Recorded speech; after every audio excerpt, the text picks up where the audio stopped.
పవిత్రమైన దివ్యక్షేత్రం. ఈ పవిత్రమైన దివ్యక్షేత్రాన్ని అపవిత్రం చేయడం భావ్యం కాదు. తెల్లవారుజామున 3 గంటలకు సుప్రభాత దర్శనానికి వస్తే వైకుంఠం అంటే మనకు తెలియదు, పుస్తకాలను చదువుతాం. వైకుంఠానికి పోవాలని కోరుకుంటాం చనిపోయిన తర్వాత. ఆ సమయంలో ఇక్కడికి వచ్చి వెంకటేశ్వర స్వామి దర్శనం చేసుకుంటే వైకుంఠంలో ఉన్న అనుభూతికి కలుగుతుంది. నేను ఎన్నోసార్లు ఫీల్ అయ్యాను, ఇప్పుడు కూడా ఫీల్ అవుతున్నాను.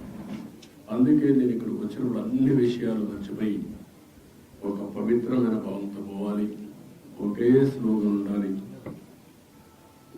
ఏడుకొండలవాడ వెంకటరమణ గోవింద గోవింద తప్ప, ఓం నమో వెంకటేశాయ తప్ప వేరే స్లోగనే ఉండకూడదు, వేరే వ్యక్తి జ్ఞాపకం రాకూడదు.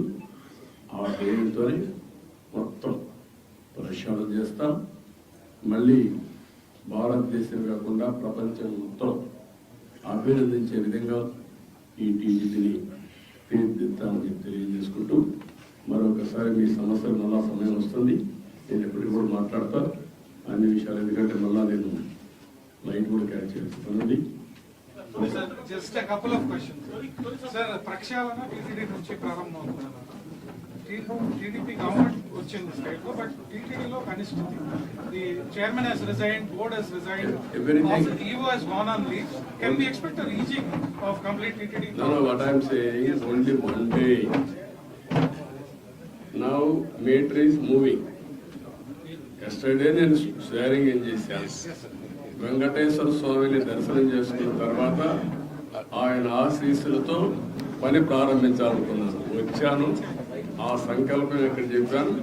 ఇక్కడి నుంచి ఎక్కడ ఏ విధంగా పనులు చేస్తాం మీరే చూస్తారు. అవన్నీ సాయంత్రం పెట్టినప్పుడు మీకు తెలుస్తుంది. విజయవాడ టెంపుల్ ఒకటి దాదాపు 150 కోట్లతో అది ఒకటే కాదు, చాలా ఉన్నాయి. అన్ని విషయాలు మాట్లాడదాం, అన్ని మాట్లాడదాం, అవన్నీ ఉన్నాయి.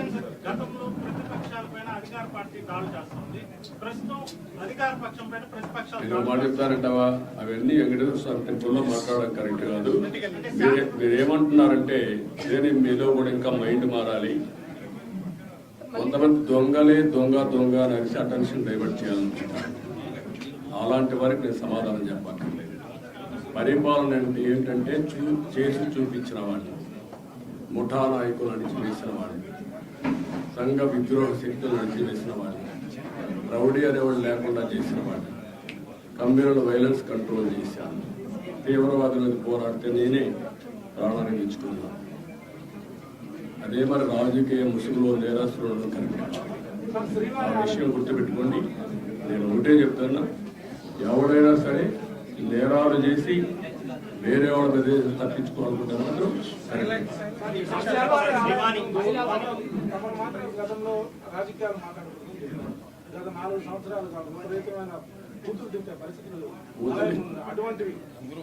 ఒకటే కాదమ్మా, నేను కూడా ఇక్కడికి వచ్చినప్పుడు ఓట్లు అడగడానికి కూడా వీలు లేని పరిస్థితి. ఎలక్షన్ అప్పుడు కడవప్పుడు నేను ఎప్పుడు రాజకీయం చేయలేదు. అలాంటివన్నీ చూసాం. అది ఒక పీడకలగా మిగిలిపోవాలని కోరుకుంటున్నాను. మీరు మాట్లాడిగారు కాబట్టి చెప్పాను, నేను అది కూడా చెప్పదలుచుకోలేదు. ఇక్కడ ఎవరైనా సరే నేరస్తులు నేరం వేరే వాళ్ళపైన వేయడానికి ముందుగానే ఎల్బీ క్రియేట్ చేయడం, అలాంటివి మాత్రం నా దగ్గర జరగవు. Be clear. ఎవడైనా సరే నేరస్తుల్ని నేరస్తులుగానే చూస్తా. రాజకీయ ముసుగులో కూడా వీళ్ళు నేరాలు చేయాలని మనం కుదరదు. కమర్షియలైజ్ చేసే కదమ్మా, కమర్షియలైజ్ చేశారు. వెంకటేశ్వర స్వామి టెంపుల్కి వస్తానే కొండెక్కతానే ఏం కనపడాలి మీకు? పవిత్రమైన భావం రావాలి. ఈ పవిత్రమైన భావం రావాలంటే ఇక్కడ అడుగడుగున ఆ పవిత్రమైన భావం రావాలంటే ఆ మూమెంట్ కనపడాలి. క్లీన్గా ఉండాలి, భోజనం కూడా ప్రసాదం కూడా నీట్గా ఉండాలి, విపరీతమైన రేట్లు పెంచకూడదు. వెంకటేశ్వర స్వామి దగ్గరకు వస్తే దర్శనం బ్లాక్ మార్కెట్లో టికెట్లు అమ్ముకోకూడదు. ఒకప్పుడు మీరు గుర్తుపెట్టుకోవాలి, నేను ఇక్కడికి వస్తే ఎంత క్లీన్గా పరిశుభ్రాలు ఉండేటో చూశాను. నేను కొండపైన పెద్ద ఎత్తున గ్రీనరీ పెట్టి, పెద్ద ఎత్తున ఔషధాల ప్లాంట్స్ అన్ని పెట్టి ఇక్కడికి వస్తే లైఫ్ పెరగాలని ఆలోచించాను. అలాంటివన్నీ కూడా మీరు గుర్తుపెట్టుకోవాల్సింది. ఒక దివ్య క్షేత్రం చేయాలంటే ఆల్ ఆస్పెక్ట్స్ లో కాన్సన్ట్రేట్ చేయాలి. అదే చేశాం. ఇక్కడ ఒక దాన్ని ఏమన్నా నాకు అర్థం కాదు, కానీ ఒక వరస్ట్ ప్లేస్ గా తయారు చేయాలంటే ఏ విధంగా తయారు చేయాలో అన్ని తయారు చేశారు. ఎవరెన్ని మాట్లాడిన లెక్కలేతనం వచ్చింది. గంజాయి, అన్ని మత ప్రచారం, లేకపోతే లిక్కర్, నాన్ వెజిటేరియన్, విచ్చలబెండితనం, ఇష్టానుసారంగా వీళ్ళ యొక్క పైరులకు కేంద్రంగా తయారైపోయింది. వెంకటేశ్వర స్వామిని ఊరూరు తిప్పేశారు. మీరు గుర్తుపెట్టుకోవాలి, దేశంలో ప్రతి ఒక్కరికి ఒక ఆలోచన ఉంటుంది. ఆలోచన ఏంటి? వెంకటేశ్వర స్వామి అంటే ఒక పవిత్రమైన భావం, దేవుని కృప కావాలి.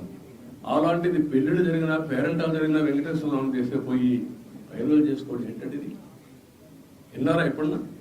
పట్టింది అంటే వెంకటేశ్వర స్వామిని మీ స్వార్థం కోసం అమ్మతారా?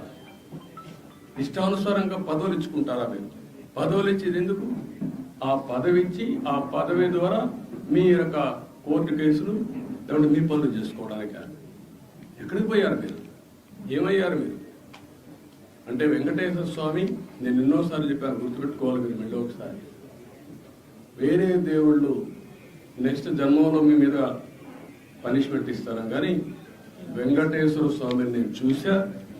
ఎవరైనా వెంకటేశ్వర స్వామికి అపచారం చేసిన వారు, తలపెట్టిన వారు ఈ జన్మలోనే పనిష్మెంట్ తీసుకుంటారు.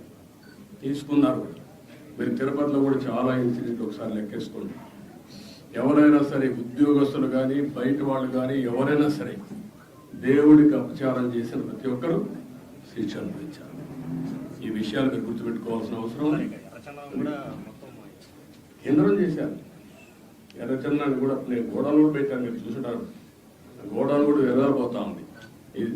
ఎర్రచందనం స్మగ్లర్కే సీట్ ఇస్తే ఏం మాట్లాడతారు? చట్టాలు కూడా ఒక చేతులకు అప్పచెప్పేస్తున్నా. చాలా ఉన్నాయండి, ఒకటి మాట్లాడడం కాదు, చాలా ప్రక్షాళన చేయాలి. ఇంకా వీళ్ళు డబ్బులు, రౌడీజం, దీంతోనే రాజకీయం చేయాలనుకుంటే ఏమీ జరగదు. నేను ఒకటే చెప్తున్నా, దృఢ సంకల్పంతో వెంకటేశ్వర స్వామి సాక్షిగా చెప్తున్నా, మంచిని ప్రోత్సహిస్తా, చెడును మాత్రం గట్టిగా తొందరలో దూకేస్తా.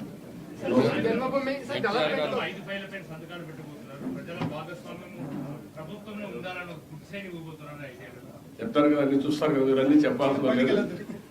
భోంచే ముందు రుచేందుకు కాదు. నేను ఒకటే చెప్పా, 1.0 చూశారు, 2.0 చూశారు, 3.0 చూశారు, 4.0 వచ్చాను. ఇప్పుడు మీరు చూడబోతారు. ఇప్పుడు అందుకే అందరికి అప్పీల్ చేస్తున్న, ఆఫీసర్లు కూడా, ఎంప్లాయీస్ కూడా అప్పీల్ చేస్తున్నా, రాజకీయ కార్యకర్తలకు అప్పీల్ చేస్తున్నా. నష్టపోయాం, ఈ నష్టాన్ని రికవర్ చేసుకోవాలి. అందరూ కూడా కలిసి పనిచేద్దాం, ముందుకెళ్దాం. Thank you.